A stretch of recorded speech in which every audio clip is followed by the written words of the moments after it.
So hello everyone, welcome back to my channel BSc rock paper. आज हम बात करेंगे पीरियोडिक टेबल के लेक्चर नंबर 2। ये लेक्चर बिल्कुल छोटा सा ही होगा, 5-6 मिनट का ही होगा, क्योंकि मोस्ट ऑफ द चैप्टर हमने कंप्लीट कर लिया है। आज मैं आपको बताऊंगी जो इलेक्ट्रॉन गेन इंथैल्पी है उसके बारे में, ठीक है। तो वैलेंस शेल ऑफ इलेक्ट्रॉन डालना, यानी जो वैलेंस शेल का जो इलेक्ट्रॉन है वो यानी वैलेंस शेल जो है उसके अंदर इलेक्ट्रॉन कितनी देर तक अपने शेल के अंदर रख पाता है। साथ में अगर मैं बात करूँ तो सबसे ज़्यादा जो इलेक्ट्रॉन गेन इंथैल्पी है वो सबसे ज़्यादा हाईएस्ट इसकी होती है, क्लोरीन की होती है।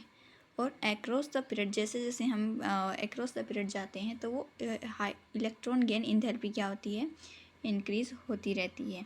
अगर मैं बात करूँ इलेक्ट्रॉन नेगेटिविटी की, तो मतलब कि वैलेंस शेल का जो इलेक्ट्रॉन है वो जो न्यूक्लियस है उसको कितनी तेज़ी से अपने आसपास के जो इलेक्ट्रॉन है उसको कितनी तेज़ी से अपनी ओर खींच पाता है, उसको अपन बोलते हैं इलेक्ट्रॉन नेगेटिविटी, ठीक है। The tendency to attract the electron towards the nucleus is known as electron negativity, ठीक है। अगर मैं बात करूँ आगे डायगोनल रिलेशनशिप की, तो लिथियम का जो रिलेशनशिप है वो मैग्नीशियम से बताया गया था, बेरिलियम का एल्यूमिनियम से, बोरॉन का सिलिकॉन से बताया गया था। तो ये डायगोनल रिलेशनशिप बताया गया था।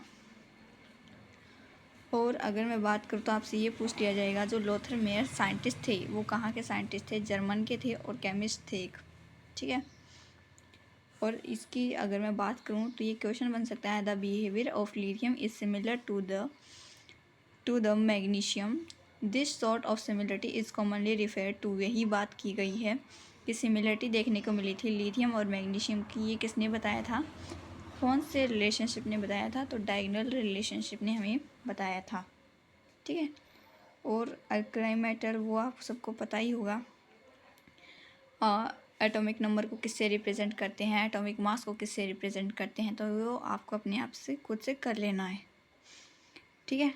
और तो इस चैप्टर से आपसे कोई क्वेश्चन नहीं पूछा जाएगा, ठीक है। आई होप आपको समझ में आया होगा। Thank you.